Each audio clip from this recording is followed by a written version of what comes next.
मंडळी, जय भारत.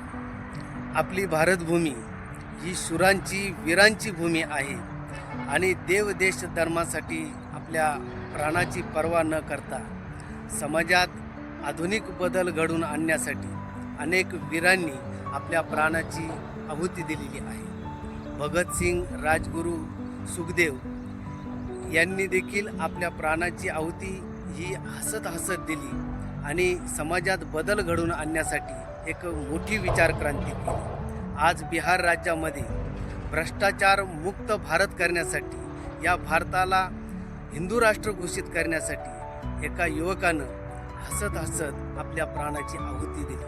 बिहार राज्यातील भरत तिवारी या युवकानं भ्रष्टाचारी सिस्टीममध्ये असलेले राजकीय नेते, अधिकारी यांच्या विरोधात ही चळवळ उभी केली होती. त्या चळवळीचा अखेर अंत झाला आणि राजकीय नेत्यांच्या सुपारीबाज बिहार पोलिसांनी या भरत तिवारीचा फेक एन्काउंटर करून त्याला शहीद करण्यात आले. आज भरत तिवारी यांच्या विचारांची कदर संपूर्ण भारत देशात केली जात आहे. निश्चितपणे या युवकाचं हे बलिदान व्यर्थ जाणार नाही. त्याच्या विचारांची क्रांती झाल्याशिवाय राहणार नाही. धर्मक्रांती लाईव्ह मीडिया यूट्यूब चॅनलच्या वतीनं भरत तिवारी यांच्या पावन स्मृतीला, या शहीदाला विनम्र अभिवादन. जय भारत, जय महाभारत.